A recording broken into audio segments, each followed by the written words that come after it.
So right next week, Kenya is hosting a big conference. More than 30 heads of state and government will be here, more than 1,500 delegates, and 7 themes of a big meeting. It's called the Africa Forward Summit, Africa-France Partnership for Innovation and Growth, a summit that's being co-hosted in Nairobi, Kenya by the President of the Republic of Kenya, William Ruto, and the President of France, Emmanuel Macron. And to have that conversation with us this morning is the Principal Secretary in the State Department for Foreign Affairs in Kenya, and this is Korir Singwe, and the Ambassador of France to Kenya, Arnaud Suquet. Arnaud Suquet, thank you very much for joining us, gentlemen. Karibuni sana. Ahead of next week's summit, we want to have this conversation just to understand the summit, the importance of it, and what should come out of it. What should Kenyans actually be looking out for? But before we get there, Felaris is going to give you the day's quote. Just listen to the quote and let's see what it says to you. Well, we have a full house today. Always so happy when we have many guests. Well, our quote for the day is courtesy of Charles Handy, who was an Irish writer, philosopher, and management thinker. And the quote is, "The future is not inevitable. We can influence it if we know what we want it to be." What are your thoughts on that? Wow. First, Mambo VP. Habari asubuhi mapema. What inspired me, actually, it really fits into what we're trying to do in this summit, because, as you mentioned, the title of the summit is Africa Forward. So how you build a common future between France and Africa and African partners. So it's very the core of the summit is to craft a new path of partnerships, mutually beneficial partnership between France and African countries, taking into account, I think, also the diversity of our relations. You know, it's not only heads of state and government, but it's also the private sector, civil society, youth, entrepreneurs. So we want to have an inclusive conversation on how to build a new path of partnership. And I think it is even more important after what you said about the fragmented world. I think the world is becoming more brutal, more fragmented, more we need international cooperation, more we need partnership. That's what we're trying to do. Well, the future is very inevitable. Shall I repeat the quote for you, Bona PS? Kindly. Charles Handy, "The future is not inevitable. We can influence it if we know what we want it to be." I love that quote because it speaks precisely to what I thought Brutus was telling Cassius. For example, it says, "The fault, dear Brutus, is not in the stars, that we're underlings, but in ourselves." Which means that we are the crafters. Ultimately, there's no destiny out there. There's no historical determinism. Okay. We are not slaves to history, to destiny. We are shapers of our own destiny, and that's what Africa is all about.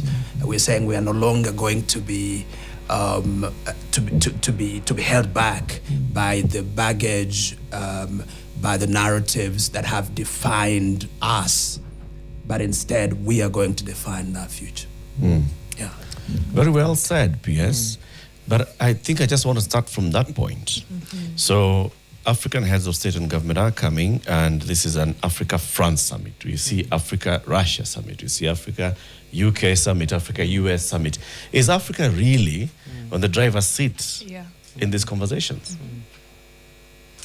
Africa is on the driver's seat for the simple reason that, first, this is a recent phenomenon.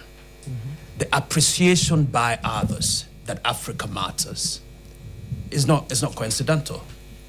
It is a function of an Africa that is increasingly assertive in the international space and whose role in terms of global trade, in terms of critical assets, but most importantly in terms of being an answer to some of the predicaments the globe faces, including the climate crisis that bedevils us. So on the one hand, it may appear as if Africa is engaging with individual countries, but these are not normal countries, Eric. If you're talking about China, you're talking about almost a continent. If you're talking about Europe, which we are engaged with, and we did that in Luanda, Angola last year, you're talking about, a very powerful regional blocking. And in the context of Euro-Africa dialogue, the Africa-France Summit is therefore holding. It's actually a building upon, a granularity to ensure that we are able to optimize in these relationships. And so back to that question. It has nothing to do with the fact that Africa is sort of weak. It's actually a demonstration of increased agency, increased solidarity, increased clarity with respect to Africa's priorities, and therefore that is what is drawing others in. Okay. We'll dive into a little bit, of the attention that Africa is getting from it's kind of a courtship, it's a dance. But before that, I want to set the scene with France and Kenya's relationship. What it looked like. I think for a lot of us, we know France's relationship with Francophone countries, but not so much France and Kenya. So set the scene historically and then where we are now, Balozi, and then we can move from there and see what the relationship might bloom into. Thank you for that. I think what we're trying to do in this endeavor, in this Africa Forward, and just to quote the PS, is also to break the silos and the barriers. We don't want to be France, Africa, Kenya compounded to boxes, So there's not a French box, there's not an African box, there's not, a Kenyan box. I think that's what we're trying to do. And so to answer your question, it's not that France has discovered Kenya yesterday or the day before. We've been here, we've been investing in this country. We have the fourth largest investor in Kenya. We have 150 companies present here in Kenya, in Nairobi. They're providing 36,000 direct jobs in this country. So it's not that, we decide, we like Kenya. Nairobi is a nice place. It is a nice place, but we have a very, very solid partnership. France is the first bilateral partner of Kenya in the field of energy, from energy production, provision, distribution, but also last mile. You'll be surprised to see in every energy project, it won't be difficult to find some French interest. We have a big investment in human capital. We're holding the summit at the University of Nairobi, and we can announce that we're gonna break ground for a new state-of-the-art science and engineering complex in the Shiromo complex. We're gonna have a data center there. So that to say that partnership and friendship has grown over the years. It encompasses many, many sectors. It is also very, I believe, youth-centric because of the very nature of demographic in Africa, in Kenya.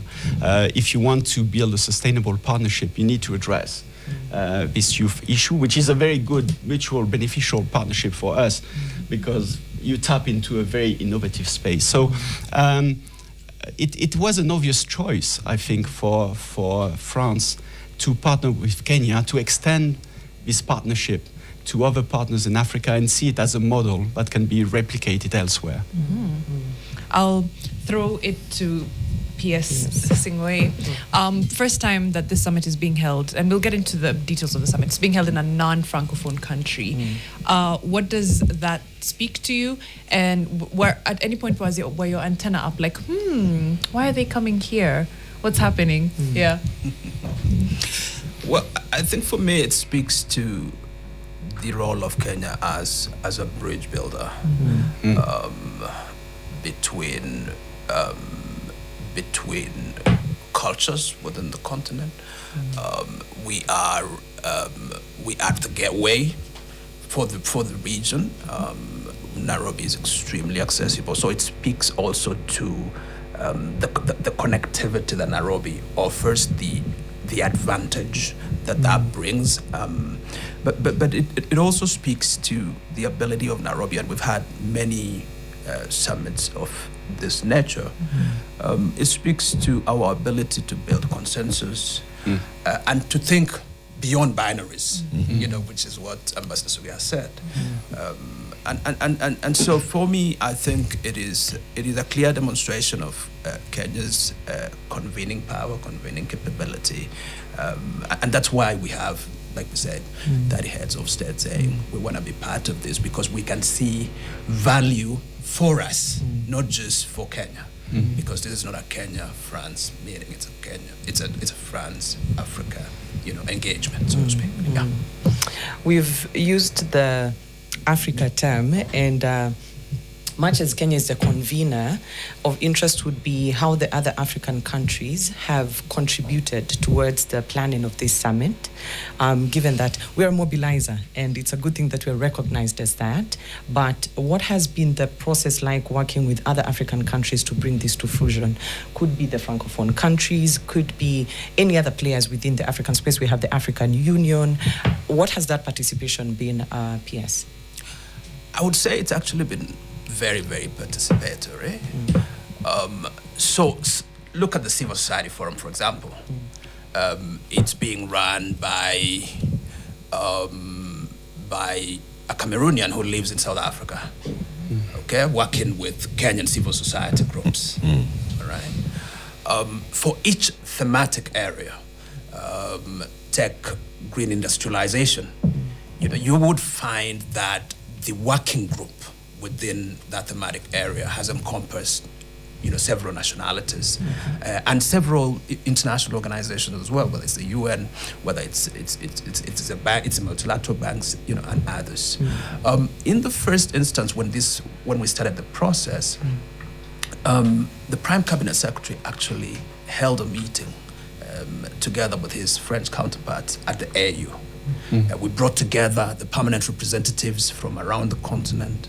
We briefed them about the summit. We sought their ideas, their views with respect to what are the priorities, So we didn't just wake up and decide that these are the priorities. It wasn't the Kenya first decided these were the priorities, but with respect to the priorities that are critical to accelerated industrialization of the continent, which is the overarching sort of priority, we laid down these issues together with our counterparts, from around the continent. Yeah. And as a build-up to that, and this will be going to you, Balozi, is Africa speaking in a unified voice during this entire planning process in terms of representing its agenda, unified agenda? Because, again, we've branded it Africa. What has the collective voice of Africa been, putting this together? I mean, I just like to echo what the PS has said.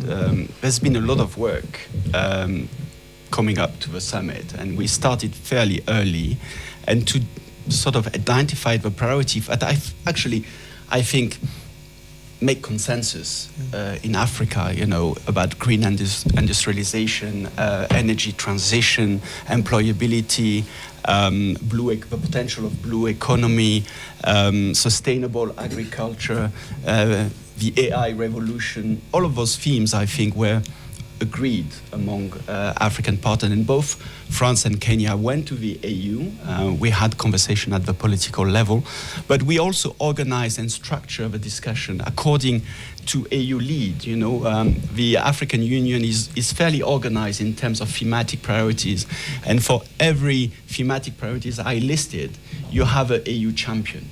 So we also went to those AU champions to get their guidance, their orientation, and sort of frame the conversation with them. But one element I think I want to mention, because I think if we're doing that, which is excellent, but we'll be limiting ourselves to government discussions.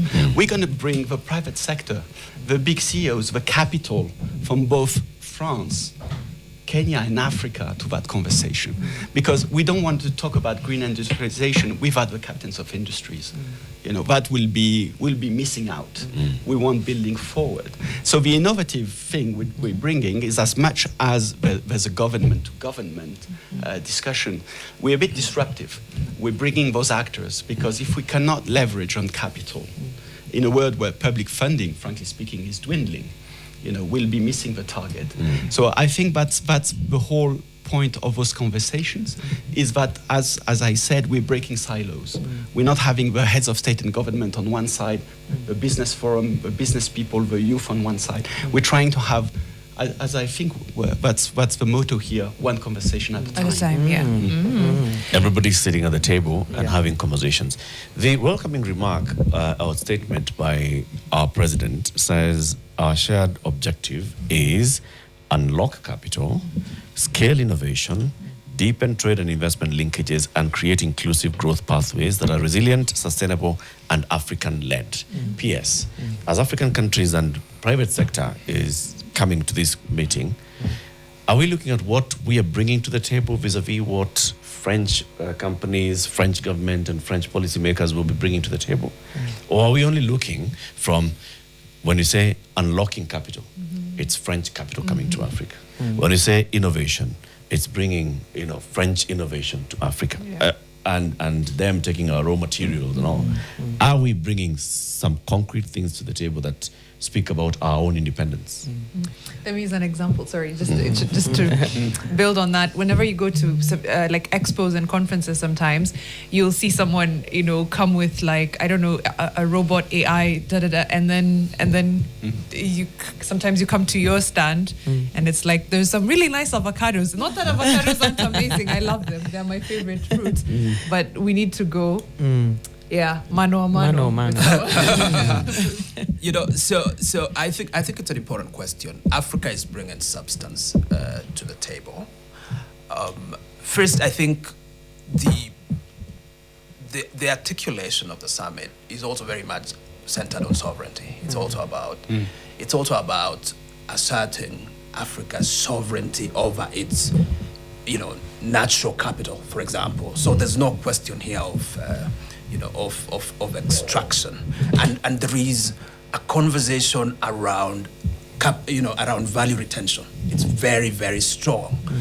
Value retention, the conversation around local manufacturing, for example, on the health side, whereas we have 25% burden with respect to diseases globally, 60% of the commodities that respond to that predicament, are sourced from outside. And we're saying enough of that, because what that does is we are exporting jobs, we are borrowing, at very exorbitant rates. And instead we're saying we want to do that right here. How do we begin to position, some of our manufacturing entities and build them to scale? That's why part of the conversation will be around addressing fragmentation with respect to markets, rationalizing regulations, so that we don't have 54 regulatory frameworks to govern a given commodity. Scaling or pooling procurement of certain critical commodities, so that again we can be able to scale and identifying strategic hubs for certain production. And so, I think the way the summit is actually structured is very much focused on big ticket items that would enable Africa to build, to produce, to innovate, and even to mobilize domestic finances, by the way, including our own savings, whether it's pension funds or other types of funds, to be able to power our development. And we will leverage, of course, on some of the concessional financing, from countries like France. Right. And I like the fact that, you continue with that thread of sovereignty. What do you see as a future picture of a truly sovereign Africa that is not being extracted, and our raw material is going elsewhere, our energy is coming from Africa, but the entire technology for that energy is coming from elsewhere. Like you've said, health, we carry the disease burden, but we don't actually have the capacity to develop our own. What is it that we need to do to topple this apple cart? We are leaving part of that sovereignty already, in my view. Look at the energy sector. We're saying in the energy sector, we need a regional approach to energy security. Okay? And so with respect to electrical power, for example, we've got the East Africa Power Pool that enables us to evacuate energy, from different sources, as it were. So Kenya is sourcing a bit of energy from Ethiopia, and we are using our grid to get some of that energy to southern, Tanzania, for example. Okay, so this connectivity, we're beginning to see that. We're seeing it as well in the telco sector. So yes, I mean, players like Orange are still big, but you're also talking about an emergence of Africa techno firms that are providing real market solutions. We're seeing it in even in the petroleum sector. I mean, and in light of of what is going on presently, the disruption of global supply chains with respect to energy, we are now beginning to look inwards. And the Dangote refinery is beginning to speak to our need much more particularly. And we will hear Dangote himself here, because he'll be back. He was here 2 weeks ago. He'll be back again to continue that conversation. And in addition to that, Eric, I think we are building the necessary human capital that can not only adopt these exponential technologies, so to speak, but actually innovate and develop our own iterations, of those technologies. Ambassador, just to jump onto that question to you, is France and the French organizations that are participating in this and other summits across the continent coming with a different perspective? Listen, there's a historical approach which France has had with Africa. Came to Africa, occupied, assimilated, extracted, ran this for a long time. And now here is there a new realization that this continent and its own potential can develop with its own potential, with its own people, and what we are doing is not coming to support, but coming to trade, not coming to extract, but coming to gain value for ourselves? Is there a different mindset? Totally. How so? I think it's all about, and to build from what has been said, it's about innovation.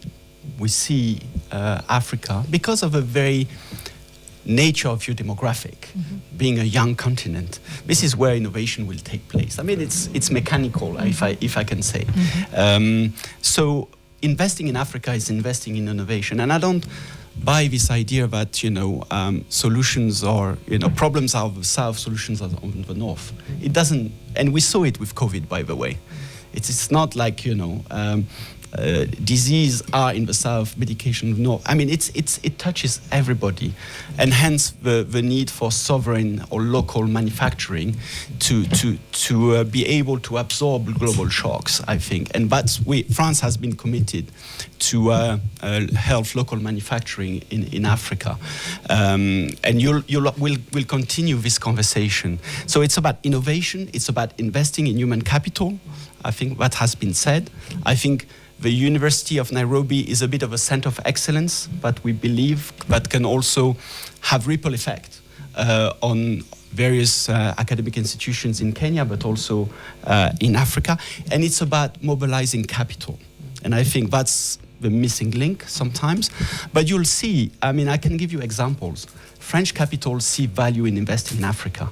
And I'll come back to the trade aspect, but investment is what I think drives our capital. You'll see some of the big Kenyan companies, Twiga Food, Victoria Farms, producing tilapia in Lake Victoria. Yeah.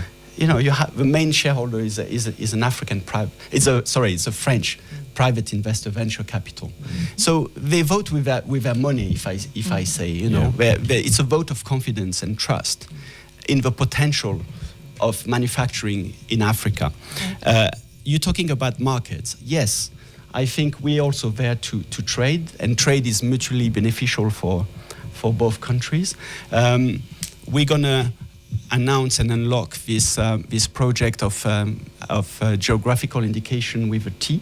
So we're going to bring the specialty tea from Muranga, and market it in an upscale market in Europe, in France, branding it, so that the local farmers in Muranga get a better premium. Yes. So that's what the kind of project we're doing together with Equity Bank. So it's very concrete, very result oriented. You're talking about new markets. France needs actually Africa. We need Kenya. We're present in Mayotte.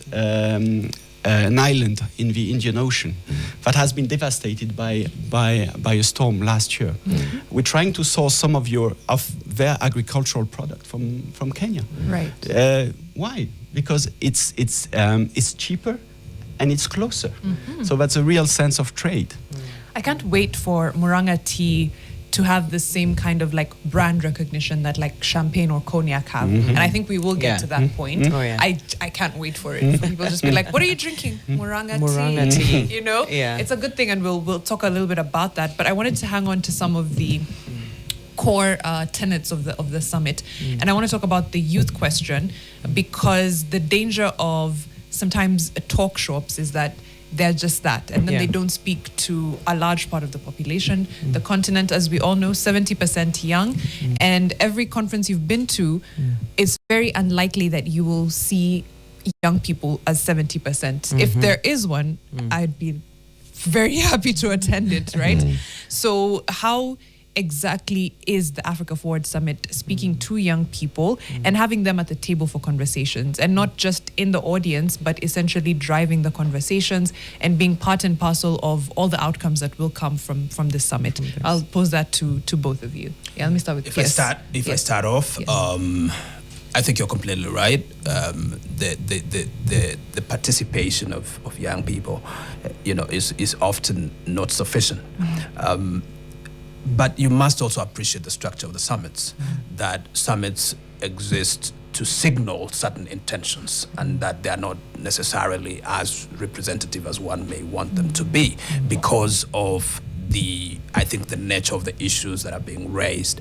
But having said that, we have, number one, the principle here is to have youth across all the thematic areas, like to ensure that they are either participating, they're showcasing some of the innovations. And when you go to the business forum, for example, I think there are about 20 or so, startups from around the continent, by the way, very carefully chosen and curated, for that to take place. And there is at the very beginning of the business forum a youth segment. The business forum starts with a youth segment to just again speak to the prioritization of this. And it's President Macron, it's President Ruto on the hot seat, and happy to say that I believe it will be moderated by your good self. Okay, yes, and so we hope that that some of these issues will feature there. We have the cultural and creative industries will also feature very, very strongly. We have a number of immersive experiences that feature some of the incredible artists, some of the incredible innovators from around the continent as well as from France. That will also feature. And then ultimately we will have a concert in the evening of the 12th that again brings together some of our young, energetic, creative talent to be able to make all these presentations. And so in our view, we believe that the young people and youth issues will be front and center at the summit. Yeah. I am looking forward to a time when it's young people thinking, should I invite P.S. Singway to this summit or not? I can't wait for it. It's happening. It's happening, right? It's happening. They'll be like, Balozi. I don't know, Felaris. Does he fit the vibe? And that and it's like, and then we're fixing the nation, and we're like, we really do need to involve PSs and Balozis at these tables. We need to have government at We need this to have table. at the table. They might do something.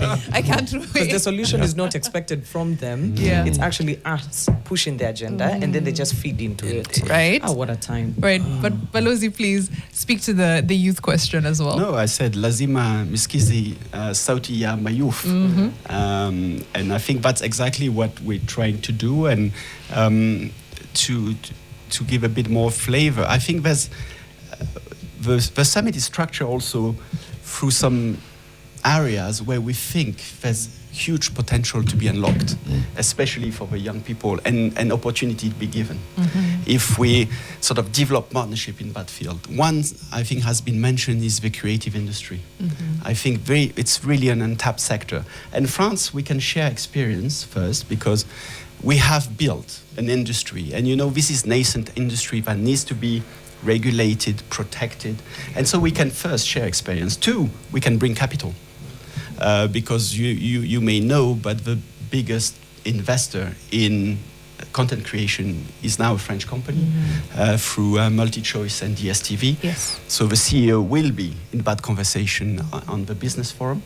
And so we're also going to have partnerships in terms of film production. I think we'll have some agreements between the French Film Commission and the Kenyan Film Production on co-production agreement. So we see a lot of potential in that area. We see also a lot of potential in sports. And sports, not only performance, but sport as a business industry.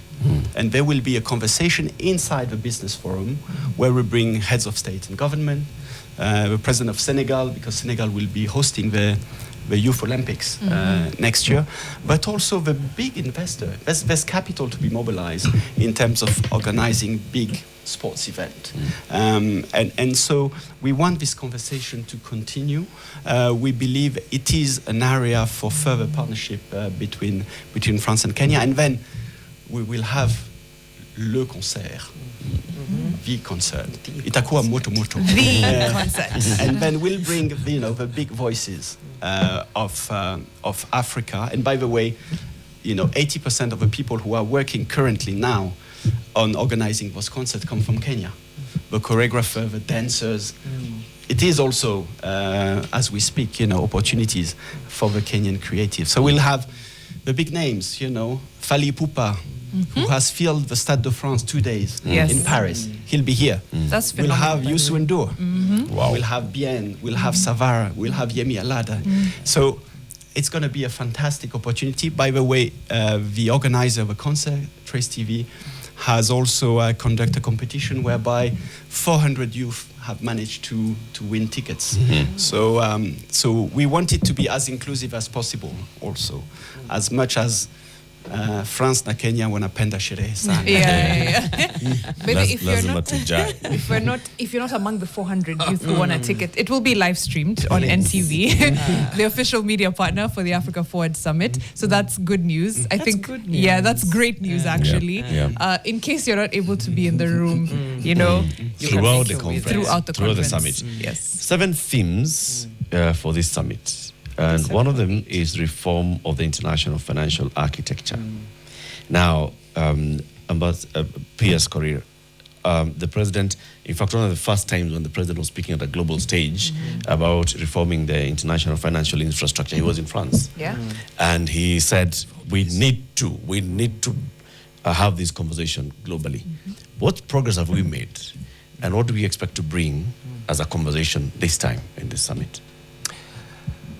Well, when the president spoke about this 3.5 years ago, first there was a bit of shock, okay?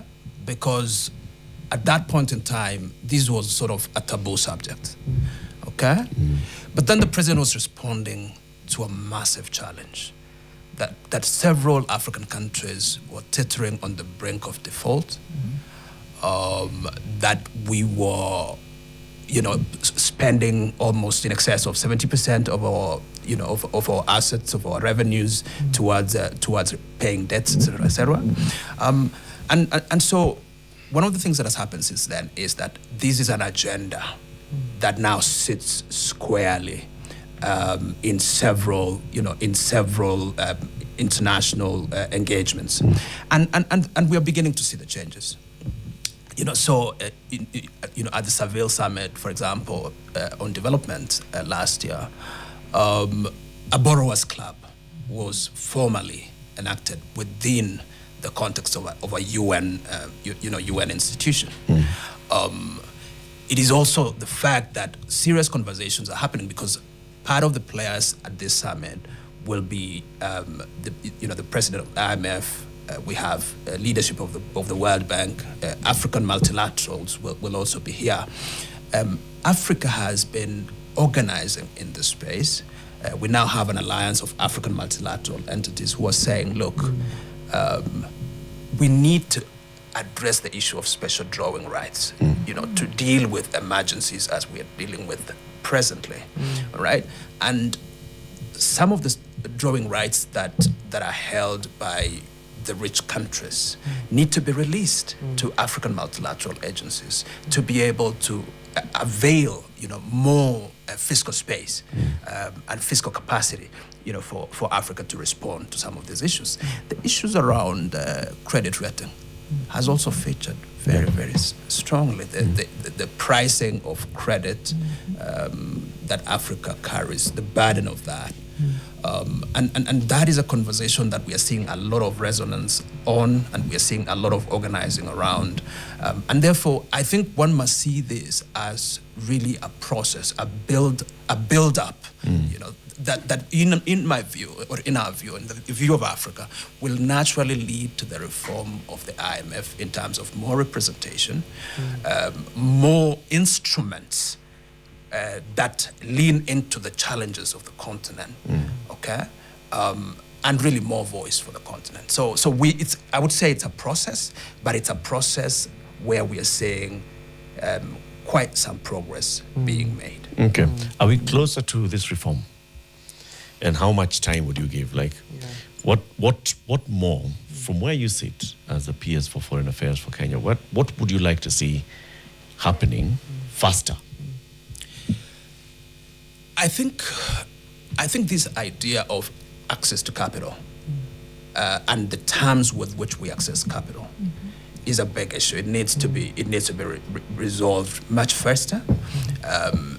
We need to have more concessional lending, more blended financing, and that's why working with France makes a lot of sense, because they're a big voice, whether within the IMF or the World Bank, as well as within the development sphere generally. And so with France as an ally, we believe that we can only accelerate, some of those targets, so to speak. Yeah. I mean, just still speaking to the themes, very big themes, 2 days. Are we going to be able to cover enough ground to actually get into the matter of all those 8 themes? And if I could just very quickly go through them. First one is reform of the global financial architectures, like Eric has mentioned, energy transition and green industrialization, the blue economy, sustainable agriculture and food systems, AI and digital technologies, health systems and pharmaceutical manufacturing, peace and security, and the last one being job creation, entrepreneurship, and inclusive economic opportunities for youth and women. These are very broad. Very, very broad, cannot be concluded in 2 days. These, of course, form ongoing conversations. What would we term as a win for Kenya at the end of those 2 days? What is the one primary objective that Kenya is going into this summit with, that once we wrap up the 2 days, we'll come out and say, this was a win for Kenya? PS. I think first, a win for Kenya is, or rather a win for Africa is a win for Kenya. Okay. And for us, being able to strengthen the position of Africa with respect, for example, with respect to a matter like reform of the UN Security Council, for example. Earlier on, Eric was talking about the lethargy, the apathy of the international system to respond to the conflict situation that is paralyzing the world. Okay, Africa has had a position on that. This conference or the summit is going to push forward that position much more strongly, including, for example, the issue of enhanced representation at the UN Security Council and the management of the veto, because part of the challenge is veto-wielding powers have, to be honest, abused the veto, even in cases of mass atrocities. And France is a member of the UN Security Council, and we need France to be able to work with us in the context of their G7 presidency to be able to push some of these issues through the door. And so it is really my view that yes, indeed, 2 days are not enough. But I must inform that the preparatory process itself has been ongoing for the last 3, 4, 5 months. And we've had conversations and we have very clear set of outcomes, that we are really looking for. We are, as Kenya, looking at already about 40 deals coming out of the business forum alone. Around 40 different deals in health, in industrialization, in energy, and one of the deals that we are also looking at is 100 megawatts of power for maybe Kipeto 2 out here in Ngong. So there are several deals that will be announced. And the beauty about this summit is that we actually have a tracking mechanism. We want to make sure that beyond the big announcements on the 12th evening, that we can be able to follow through, okay? Because this will be extremely, extremely transparent and open. We have to take a short break, but I want to just put a pin in that because, the tangible outcomes, tracking mechanisms, that's something we definitely need to get into. But we'll take a really short break. When we come back, we'll discuss that, as well as Destination Nairobi. How do we leverage this? How many people are coming into this city and into this country, and how do we leverage that? And of course, we'll ask those questions that are coming on in the comment section as well. But I've just been reliably informed that unfortunately the concert will not be live streamed on NTV. However, because we have all agreed Wakenya na Wafaransa tunapenda sherehe, I think we can make some arrangements. I'll see you. To make sure that the concert is live streamed. Hashtag is fixed. It will be live streamed. P.S. Singwe has said it will be. It will be live and so it shall be. There we go. Thank you. Hashtag is fixing the nation and TV. We'll be right back after this. We're going to have a big summit taking place in Nairobi on the 11th and 12th of May. And this will be, at the University of Nairobi. It is a big one. None like it. Okay, it has never happened before. Not in this scale.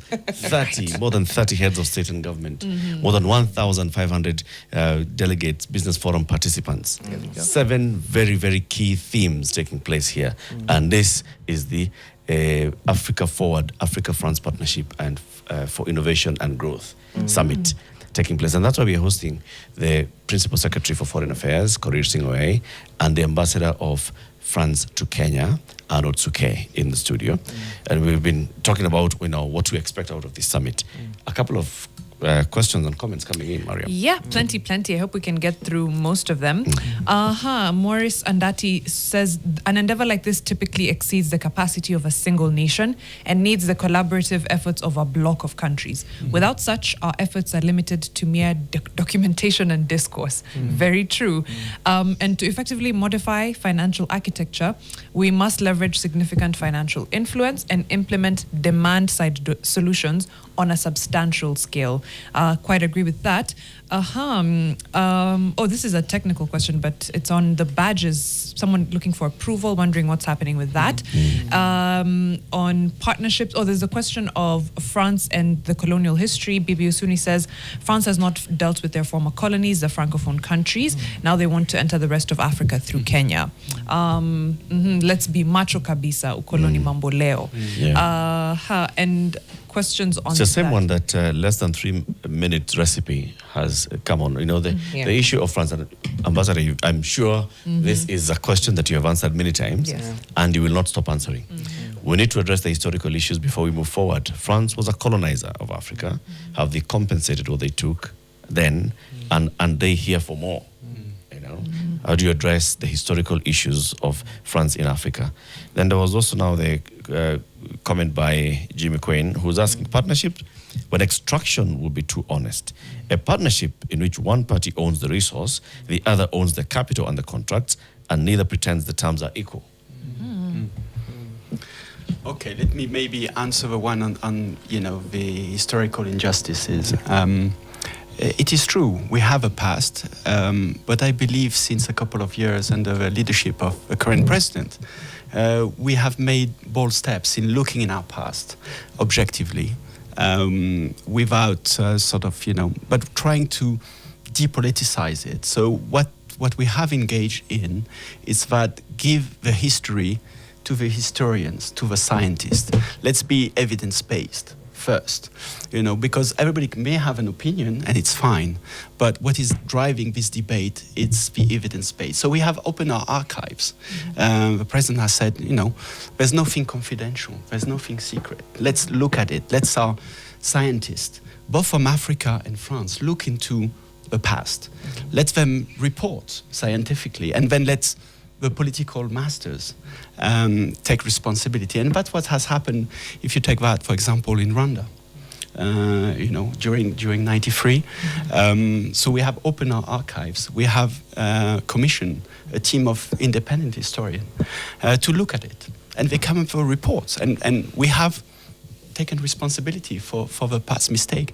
That's also what we're trying to do in this summit, with and I think the PS has alluded to it, with Professor Achille Mbembe, a very independent and brilliant intellectual mind from the continent, to critically review, our engagement. So we are totally open to criticism. We are also looking at that past, but we also want to build something forward, a new kind of partnership, mutually beneficial for Africa and France.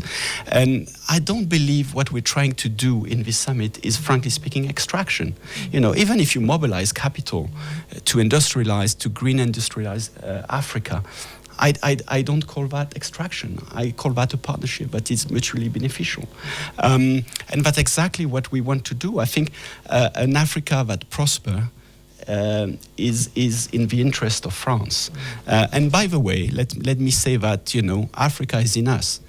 10% of the French population is from African descent. And so we want also to mobilize what we call it diaspora. French from African descent who want to come back, who want to invest, who wants to partner in Africa. And as much as we're bringing the youth, we will be also bringing this diaspora element, which will be, I think, a key bridging element to build the relation to come between France and Africa.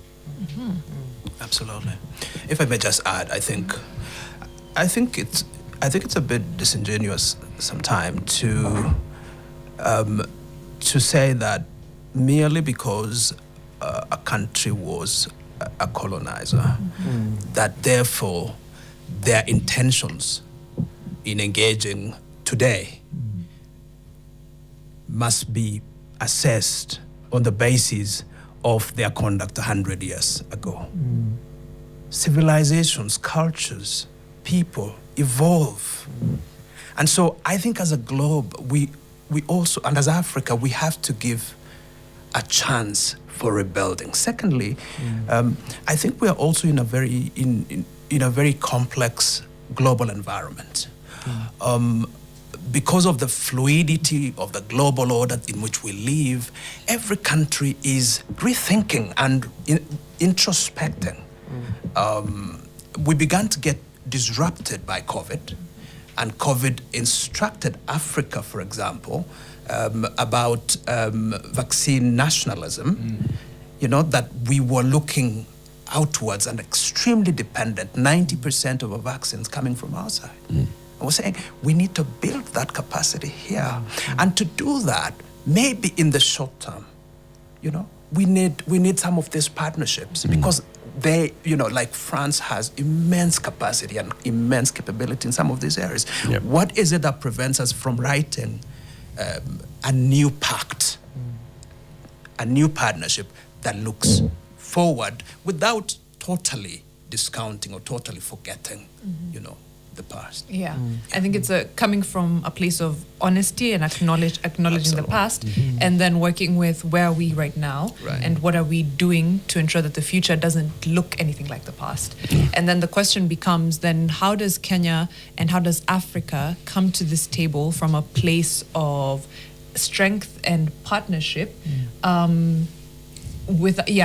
very intentionally, without thinking that, you know what, we know how, like Eric had said, we know how we usually come to the table. Yeah. Sometimes it's bowl in hand asking, but now it's a partnership. But even with a partnership, how do we make sure that it is an equal partnership, or one that is at least equitable at the very least? Yeah, I think two or three things. One is that first we must be clear about what our priorities are, and we've been doing that as a continent. We have Agenda 2063. We have an AU that is also, even though still has some capacity challenges, but that is beginning to take its place. It's now a member of the G20 by right, so to speak, and will be represented at the G7. And so being clear about that agenda is one thing, and then pooling solidarity. Because Africa negotiating or engaging as 54 countries is problematic. We cannot be able to pool, the maximum of what we can achieve. And so pooling this solidarity, speaking with one voice, is extremely critical in that respect. And then, like I said, dealing with internal fragmentation, to be able to practicalize that, because we have serious fragmentation. Challenges around connectivity is one of the issues. Regulatory fragmentation is the other issue. Managing governance issues, so that you build more stability, more predictability, more rule of law. These are critical ingredients that underpin our capacity to be able to negotiate fair and equitable agreements and partnerships with others. Yeah. I quite like that. And then in the same response, Balozi, what glasses or what lens is France putting on to make sure that we don't end up making the same mistakes of the past, or in a new form or in a new age? Yeah. I think we want to be a reliable partner, and for the long term, based on the shared common principles. Yes. I believe, and one of it is that our common attachment with Kenya, and I think with Africa at large, to multilateralism and to the international rule of law. Not said, and I think we had this conversation, that things don't need to be reformed. I think Africa needs to have a greater voice in international fora. I think we agree, and we're working with Kenya. I think Kenya will also voice the African position in the G7. So the Nairobi summit is also critical, because it will give Africa a strong voice, a strong hand, and then Kenya will have a responsibility to bring that voice and that position to the G7 when it comes to the issue you were mentioning, reforming the international architecture, financing development. So I think we mean what we say, and we say what we mean. That's how we want to be considered. Hold us into account, but on what we're doing, not necessarily on what we've been doing in the very past. And then judge for yourself. I think we are there, and we intend to commit. When we commit, we commit. And the relation with Africa is a partnership we take great importance. The president have been crisscrossing the continent. I must say he's very excited to spend 3 days here in Nairobi. And that will shape and structure our engagement for the years to come. You mentioned, all those conferences 2 days and then we stop, we close shop. No, I think we'll have a follow-up mechanism. We'll have commitments, we'll have partnerships, we'll have deals that will follow through in the months and years to come. I was thinking maybe the way we do summits should start with, what did we discuss last time? And then how far, Then how far are we on that? Yes. And then I think going forward, maybe that's something we should look into. But I was also thinking, like I said, about the tourism factor and how exactly we can leverage this to the very best of our ability, because it'll be thousands of people from across the globe, from across the continent, coming into Kenya. And sometimes we can be short-sighted and say, you know what, we have a national park in Nairobi, which is true and it's amazing, but it's not all that we have to offer. And a tourism of that kind is not the only type. So I don't know what both countries are doing, but let me start with PS Singwe to make sure that these people come in and spend a lot of euros They leave all the and euros shillings here. and All of them everything, here. everything here. Absolutely.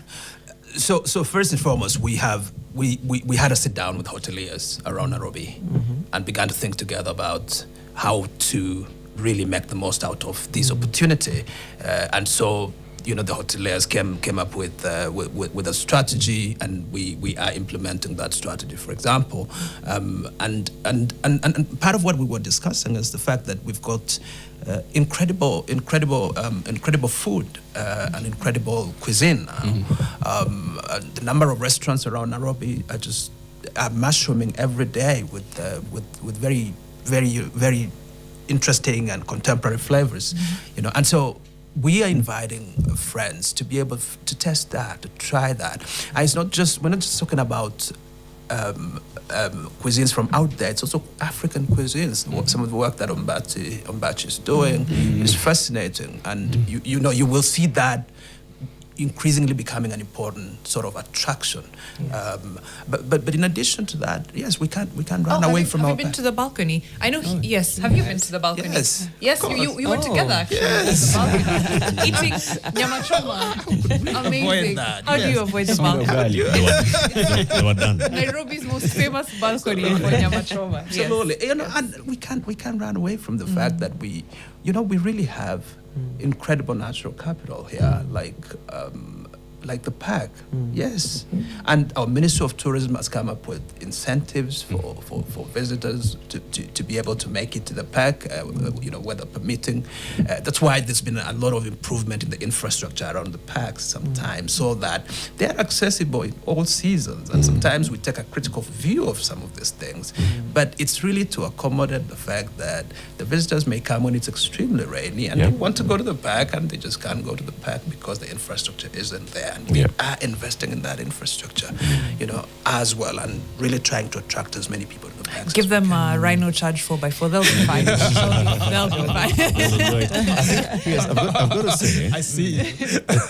I'm hoping that, this, and because future summits and future big conferences are going to be taking place here, I am looking forward to a better organization of the tourism infrastructure, not just in Nairobi, but around Nairobi. Okay? So it can't just be that you arrive at JKIA, get onto the expressway, get onto your hotel, be on your summit, and then have a day in the afternoon where you visit the Nairobi National Park. And then you go and adopt a lion or a cheetah at Sheldrick's, and then go to the elephants and feed a giraffe somewhere and kiss a giraffe, and then go back to your hotel. And be like, it's antiseptic, Their tongue is antiseptic. And then we organize someone to come and cook for you around somewhere.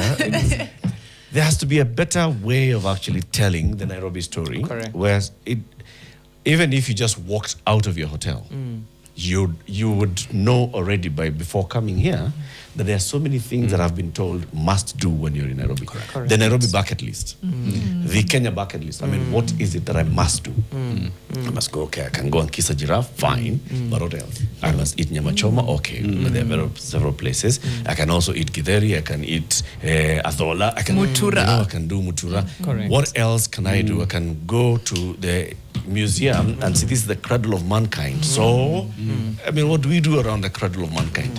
I hope, and this is not on you, PS, but as the coordinator, the Minister for Transport, the Nairobi City County Government, Kajiado, Kiambu, Nakuru, Machakos, people should be able to go just down here and see where road defies gravity.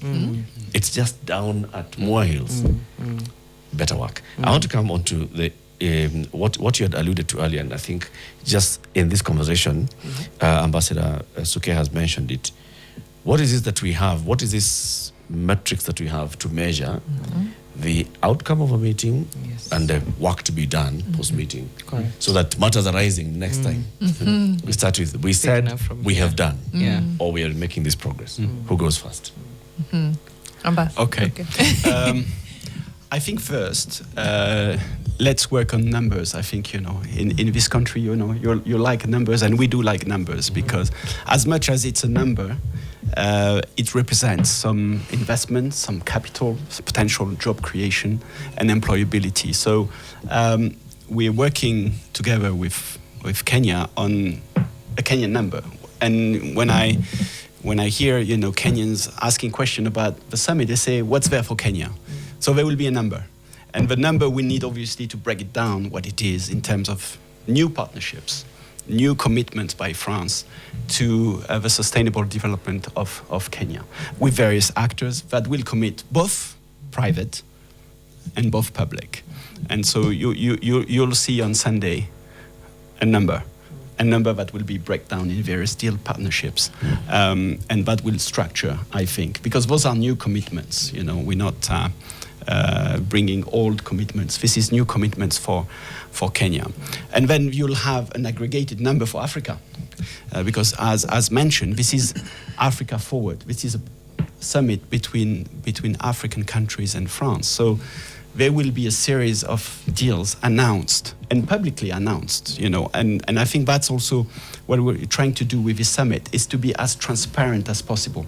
You see the agenda. It will be live streamed on all platforms of the conversations. So the deals will be announced. And so everybody can check for themselves. And I think we will have a bigger number for Africa. And then I think we'll have a mechanism whereby Kenya, France, but also all the participants to check, and I think that's critical in all summits, the follow-up, the implementation of those various partnerships. And so the train doesn't stop on May 12 after the concert, even if we have a good bash.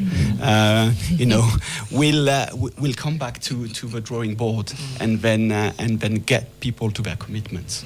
Yeah, absolutely. And just to add, that as a ministry, what we are also doing is we're working with two think tanks, Tony Blair Institute and Momentum. We are developing a deal capturing mechanism so that first we document those deals and in detail with clarity with respect to timelines for delivery, et cetera, and then doing a real digital tracker for them. And what we have is we will set up a team that will be able to monitor that implementation and generate periodic reports, every 3 months, every 6 months as we move along. Yeah. Is there any binding obligation on any party once deals are made here? When deals are made, of course, they mature beyond deals. They have to become contracts, and they become an obligation. Okay, so with respect to some of them, there will be commercial deals, and there will be contractual obligations. With respect to a number of others, there will be political commitments, elaborated in a very formal fashion, and there is a political weight to it. It's not; these are not just mere statements. There is some weight attached to them. Yeah. I mean, sorry, Mariam. It's a good thing you've mentioned that there's weight to them, and deals have to be honored. They're contractual. There's government at play, and I mean, we can't shy away from the headline on the Daily Nation today, which is something that Kenyans are well aware of a deal that, well, contractually was withdrawn, and taxpayers have had to bear the brunt of paying for a deal that did not get executed, again, in respect to contracts. So, I mean, it's one thing to have a summit like this, come sign deals that could ideally benefit the country, benefit the citizens. But it's also very discouraging when Kenyans see this kind of a headline that taxpayers have lost 7 billion shillings because of a deal that didn't go through. What confidence are we giving Kenyans right now as we go into the summit that this is not going to be a recurring trend? Number one, this is not a recurring trend. It is regrettable that sometimes in the context of implementation, because like I said, when a deal is arrived at, sometimes it's within the context of broader principles and you go into contracts.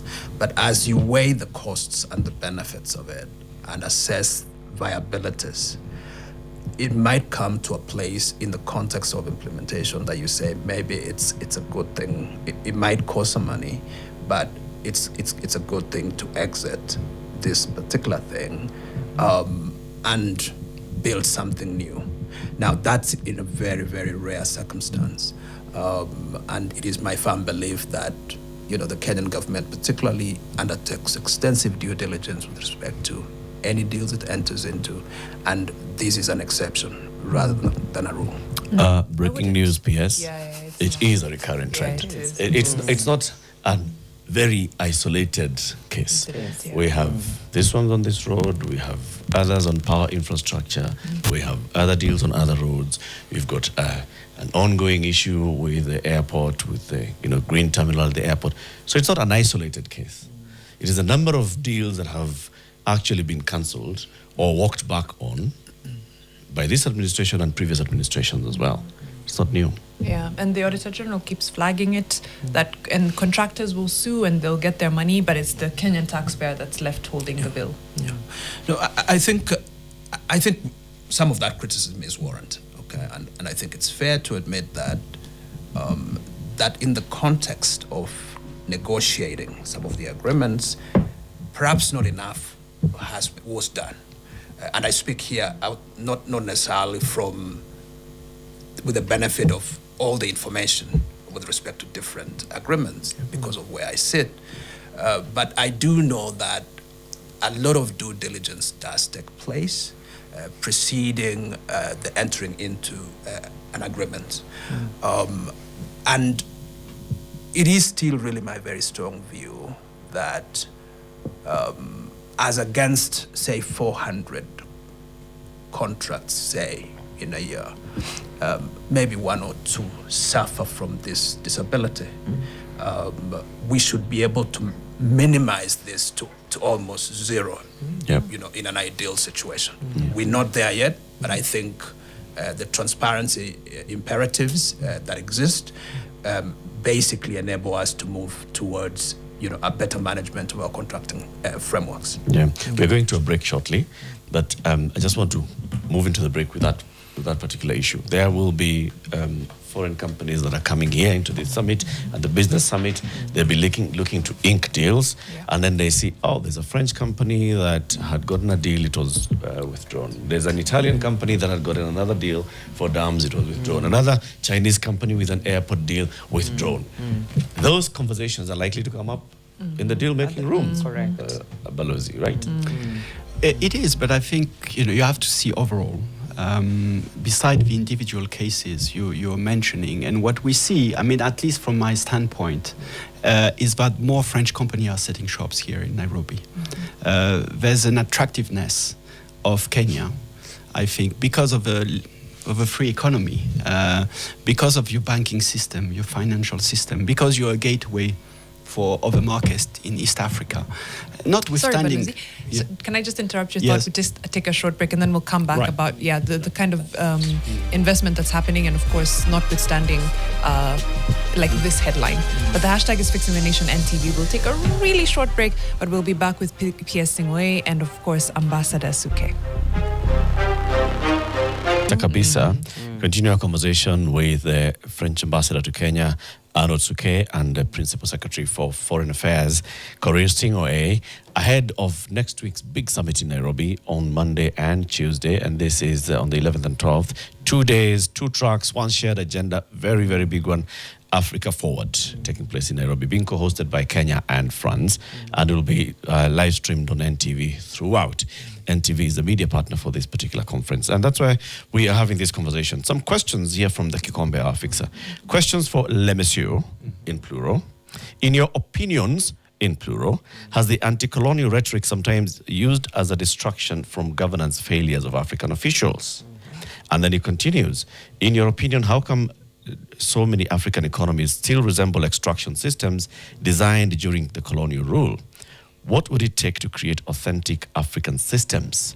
Possible or no? Possible or no? Yes? Start the singular one. I give my brother. You give You're Balozi. giving me the hot potato The as to speak. No, let me not judge. Frankly speaking, let everybody makes his own opinion. I'm not here to judge, but governance is, when you have good governance, it gives also confidence for investors to come and put their capital in your country. So I think, we were talking about the business environment, and there's always some hiccups everywhere. But overall, when you see companies increasing their presence in the country, I think it's a vote of confidence and trust. And that's what is happening for French companies here in Kenya, regardless of a few hiccups. The number of French companies present in Kenya has tripled over the last 5 years.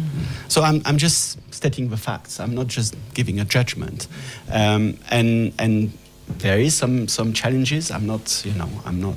They report some challenges, but they're there, and they're expanding their operation rather than downsizing it. And that's what we're trying to also convince. And we have a challenge to convince our own private sector that Africa is also opportunities for them. And that's why we're bringing the 25 biggest French CEOs here in Nairobi to have conversation also with the 25 biggest African CEOs, because it's about also partnerships. You cannot do it alone. And so I think that's important. I think it's as important as government. Governments are enablers. They're providing conditions whereby the movers and shakers of the globe can transform, create opportunities, and so I think that's what we're trying to do.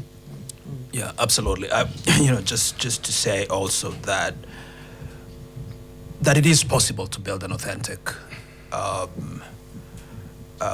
sovereign sort of economy in Africa, but there are domains that we need to exercise greater sovereignty of, and this summit seeks to partly contribute to that. One of those domains is the maritime domain, the blue economy domain. We're talking about 13 million square miles of exclusive economic zone that Africa enjoys when it comes to that domain. We're talking about fisheries, we're talking about offshore energy, and many other assets within that EEZ. But when you look at the returns Africa is receiving from this domain, they are extremely, extremely limited. Even the whole issue about sea lanes, and really optimizing that to be able to ensure that our commodities are able to go out and we're able to get in imports, it's really a big issue, and that's partly the reason we are having this conversation here in Nairobi. Some of the big shipping companies will also participate, but beyond shipping, we're also looking at how we can decarbonize that shipping, so that again we can deal with the climate crisis. The other domain, of course, is the artificial intelligence domain, a new domain where nobody can, in quote unquote, talk about extraction, and yet you can still see extractive behavior unless Africa asserts her sovereignty. But without the critical infrastructure, without energy, and without the human capital, we cannot be able to do that. Africa accounts for only 1% globally of data centers, for example. And of that, of that 1%, 50% is in South Africa, and the rest around Africa. You get so we've got a lot of catching up to do, and that's why the decision by the French government to put up a data center at Chiromo, for example, be one of it's a very important add-ons, and so as Africa, I think this is an excellent opportunity for us to exercise sovereignty over critical domains that enable the economies not of just today but of the future. Energy, where sovereignty is a big issue, and we keep having this conversation with Mariam all the time. Energy, we're about to get into transition and green industrialization. All right. So it's been a very hot debate on this show. I'm preparing mentally. Sorry. So here's the issue, though. Much of Africa, obviously, Africa needs more power. Correct. Just Kenya alone, we keep talking about our 3,000 megawatts, and we need to get to 10,000 plus, 15,000 plus, and do a lot more. The entirety of Africa needs just more power.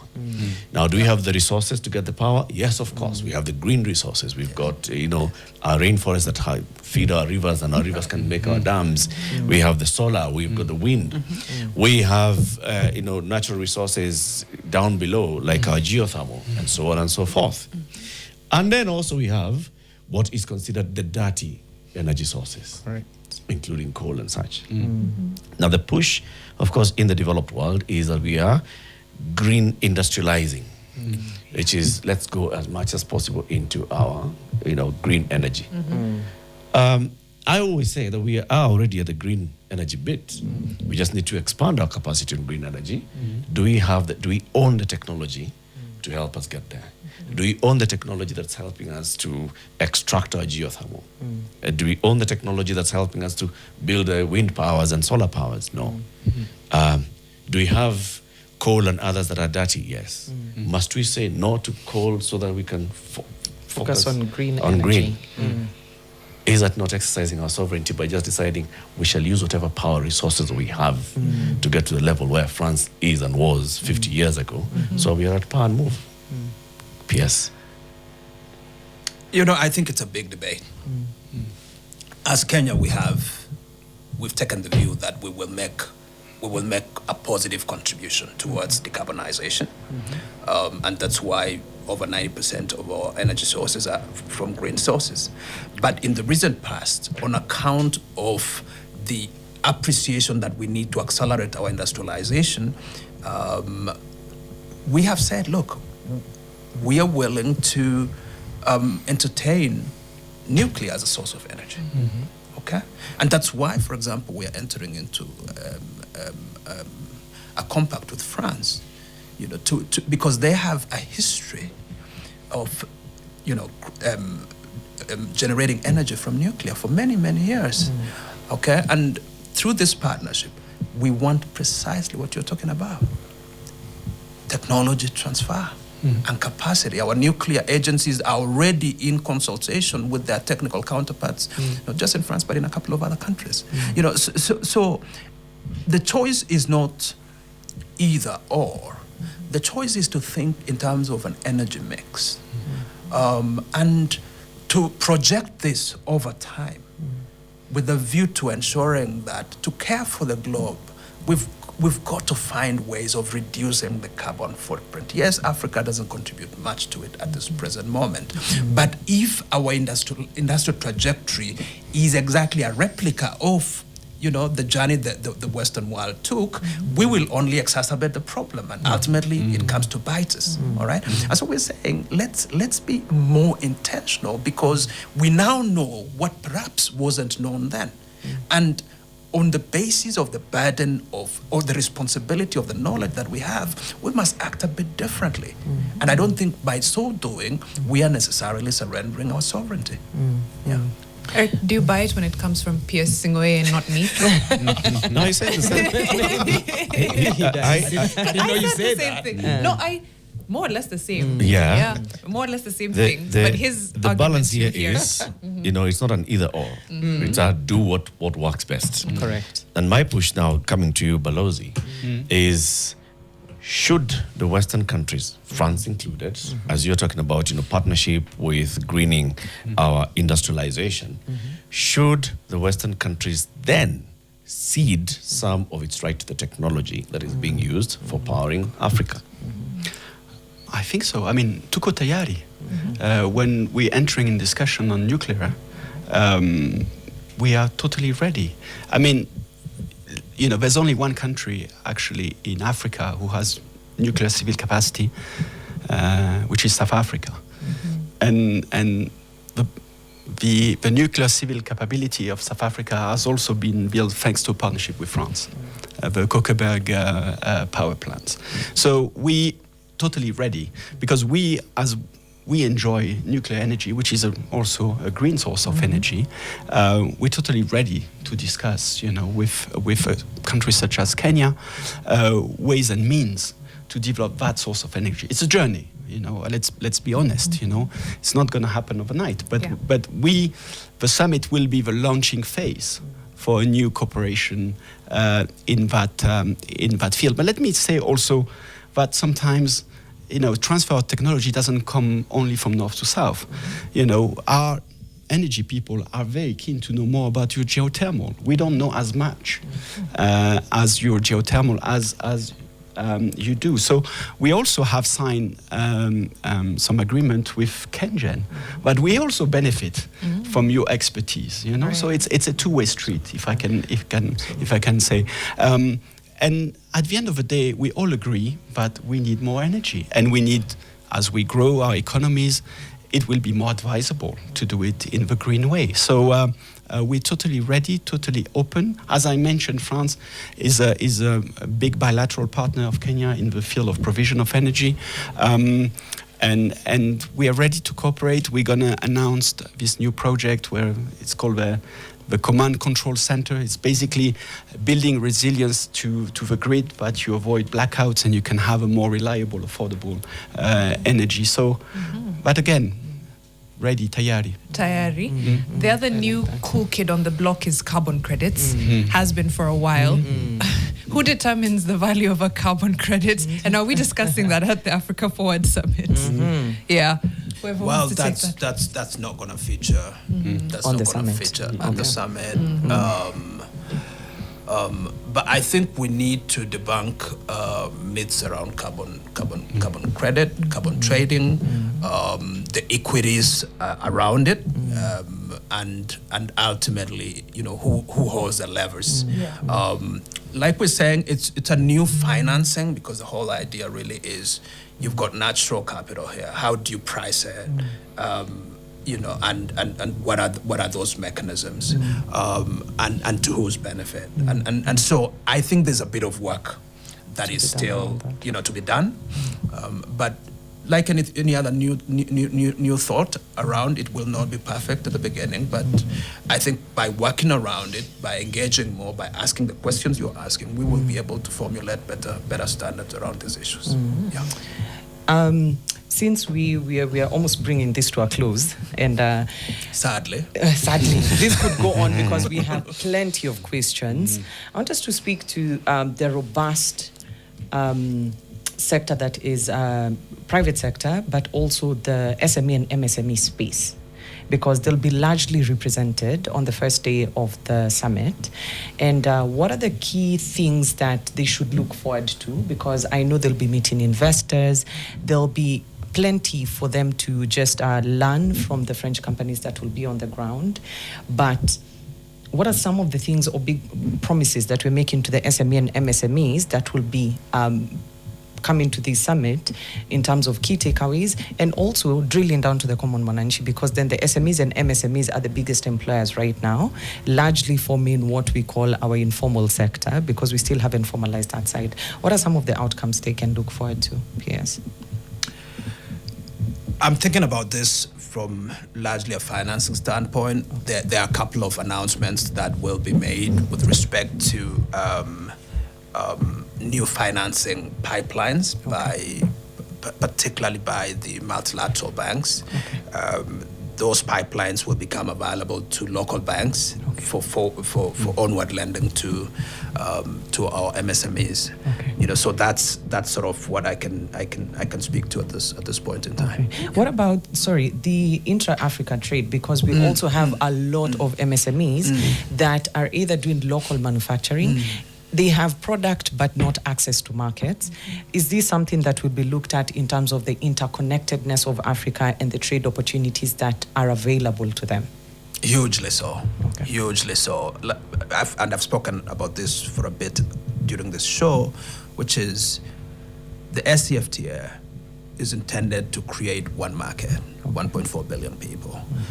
That is the ambition. But the reality on the ground is that a lot needs to be done.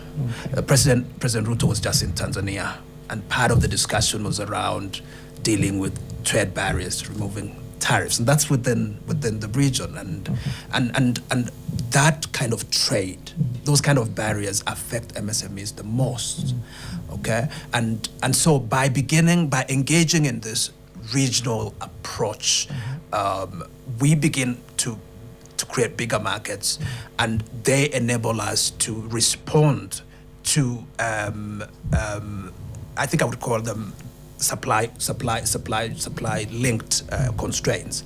If we can deal with those, and the summit proposes to deal with those as well, then we will create a better market. We'll create a bigger pool to work with. If I can jump in on that, I think to answer also your question and to complement what was said, two things, I think. One, it's a networking opportunity, definitely. You'll have business-to-business conversation, business-to-government conversation, and the whole floor of the main library of the Jomo Kenyatta Library of the University of Nairobi will be dedicated to those conversations. So, in terms of physical space as well, they'll have room to engage with various companies, and then let them do their work, and hopefully, something will come out of it. Two, I think the question is also that is critical is access to capital, and that's where this conversation about de-risking capital in Africa is of importance. We have, France, run a few projects, including in Kenya, where we have provided credit lines to various local banks, Equity, NCBA, KCB, to directly take this risk of, because most people are entrepreneurial, they have good ideas, but if you go to a bank is a bank, they rate your risk. So the absence sometimes of collateral is a structural impediment for investment. So we have designed those programs. I mean, it works to a certain extent. I've seen myself, companies, one in Dandora, recycling plastic and then turning it into a proper plastic to be used by hospitals. So it's not just theory. It is there. I think the question is how we scale it up and how we bring others, and multilateral banks, be one, to be a little bit less risk adverse, if I can say that. So that's why you need a political push, and I think that summit can provide that. I think so too. We're just about to close, but I wanted to end on a lighter note. I know you're probably familiar with the show Emily in Paris. I want to do Arnaud and Korir in Nairobi, and the tourism angle. There's going to be a lot of people coming in, thousands in their thousands. I'm hoping that they all spend an extra week in Nairobi, not just the few days of the summit. What is your sell for Arnaud in Nairobi, adventures that everybody who comes to the summit absolutely needs to do in Nairobi and in Kenya, and Korir, you'll do the same. Yeah. Well, if you're in Nairobi, I will encourage you to do something I've just done last week. It's a CBD tour. So it's not in the guides. It's not the usual way of discovering the city, but just get one of those guys that, was born and raised in Nairobi, and they can take you to all corners and explain to you what the city vibe is. Fantastic. I like that. All right, that's Nairobi. For Kenya, if they have a few, maybe 3 extra days or 4 extra days. Mimi napenda coast. Lazima kwa sababu kwenda Mombasa ni harusi. Yes. Kurudi ni mazishi. Ni ukweli. So waende baharini wapigwe na upepo wa bahari. Haya. Korir? For me as well, spend the Sunday. Come a bit early before the Monday. Okay. Spend Sunday in the city. Most cities shut down on Sunday. Nairobi is alive on Sunday. Young people, content creators, skating parks and others. Yeah. There's a lot of energy around that just to observe. There are all sorts of pop-up markets that you can also take advantage of. So that would be a great thing. I quite like that. That's for Nairobi. If they have a few extra days to spend in the country. I think you can go slightly north for me. Try Mount Kenya, and that ecosystem. It's just even a climb 500, 600, 1,000 meters higher would not only give you a high elevation, but the freshness of it, the biodiversity around it is Tafungua lungs, eh? Breathe some fresh air. Sawa basi. We'll end the conversation there, but a massive, massive thank you to PS Singoe and Ambassador Arnaud on spending the morning with us and making sure that we understand the Africa Forward Summit happening this next week. from Monday, nitakuwa hapo kwa ground, I'll be in and out, yeah? So you'll get a feel of what's happening there. And of course, as we mentioned, NTV and NMG are the official media partners. But a massive thank you. In the next hour, we'll be talking about the arts and exactly what a Kalasha Award means, how people are getting them, but more so what it means to invest in our film and in our arts industry and how to grow that. Hashtag is Fixing the Nation NTV. We'll be right back after this.